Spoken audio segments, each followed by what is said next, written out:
I walked into the personal movement program on August 5th believing I was there to share something that I had created. I prepared the material, I was leading the session, and I was there to demonstrate and pass on an audio-guided movement experience that, as far as we know, had never been created specifically for people with low or no vision. But something unexpected happened. By the time the session ended, I realized I may have learned just as much as the people I came to share with. What worked, what surprised us, and what did our first experience reveal? Today, I'm going to share the results. Welcome to Blind Inspirations. I'm Bobby.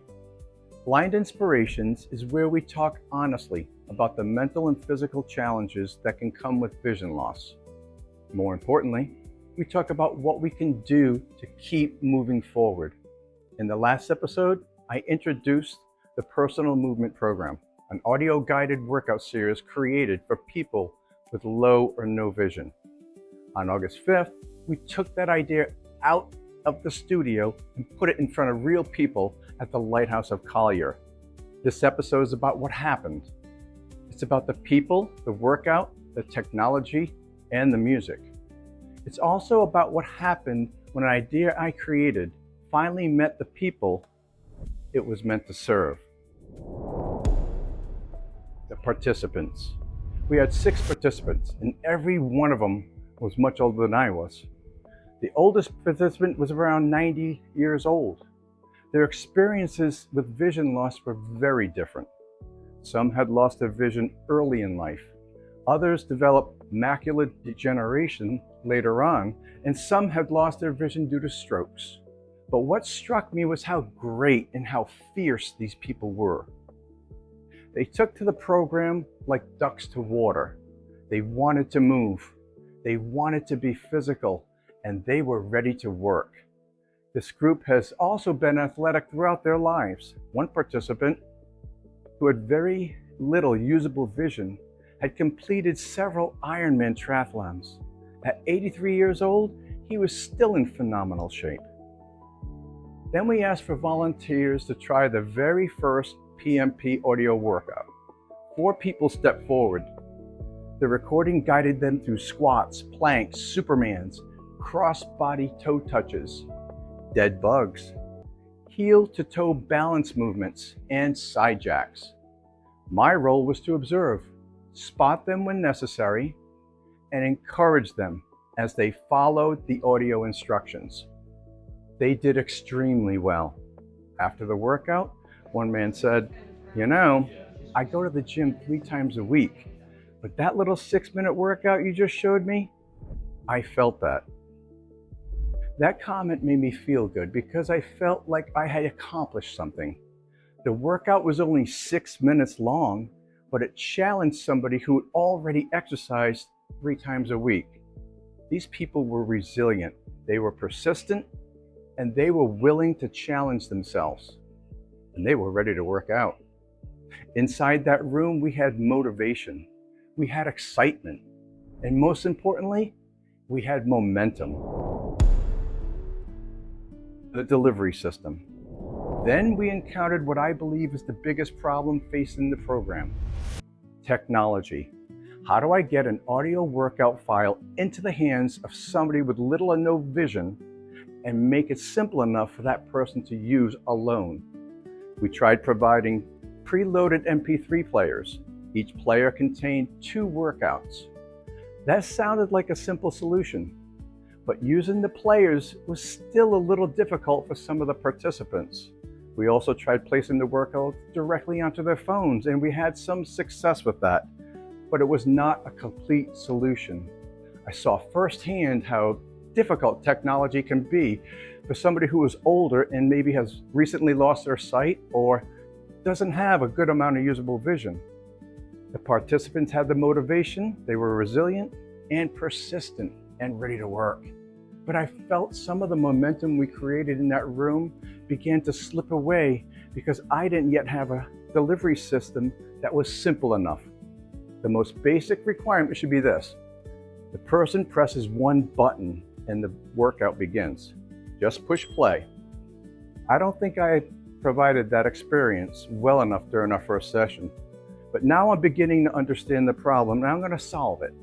The next delivery system is already in development. I have an idea for an easier way for people with little or no usable vision to simply push play. The music and sound. The music worked very well for most of the participants, but one participant did not want any music because it hurt her ears. I apologize. Since I began Losing my vision, I often listen to loud, energetic music like this. We've also used music like this in our workouts. And this. I love loud music. It scratches an itch in my brain, but that does not mean it works for everybody. I have not thought about somebody wanting to exercise with little or no background music. That participant helped me realize that the PMP needs another option. We will now be adding another genre called soundscapes. These workouts will have very little background noise. We'll use natural sounds like the ocean, the river, or a fan. The soundscape workouts will still include the start and stop timers, personal workout instruction, and clear verbal cues for people who are low or no vision. The guidance will remain. Only the loud background music will change. Here's a sample. The first session also taught me I need to improve the way I give workout instructions to people with low or no vision. I am visually impaired myself, but I still have a good amount of usable peripheral vision. Because of that, my experience does not represent every kind or level of vision loss.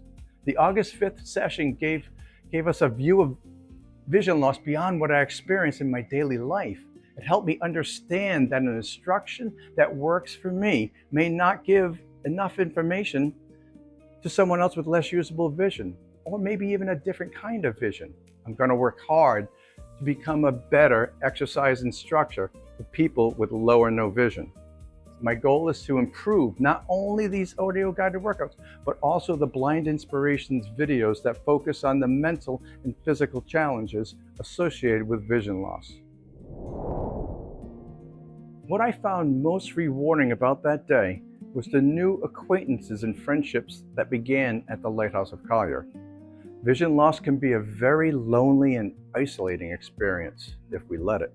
Reaching out, stepping outside your comfort zone, extending your hand, and helping another person with vision loss, there is no greater calling. I did not feel lonely that day. I felt like I was with people who understood me. I wanted to share with them what I had learned about working out before I lost my vision. We are going to do it again on Wednesday, the 9th of September, 2026. This will continue. If you know somebody who is blind or has low vision, share this episode with them. And if somebody in your life is becoming isolated because of vision loss, reach out your hand. Invite them into the room. Invite them to move with you. Please like this video, subscribe to Blind Inspirations, and follow the Personal Movement Program as we continue learning and improving. Most importantly, reach out to somebody, because nobody should have to face vision loss alone.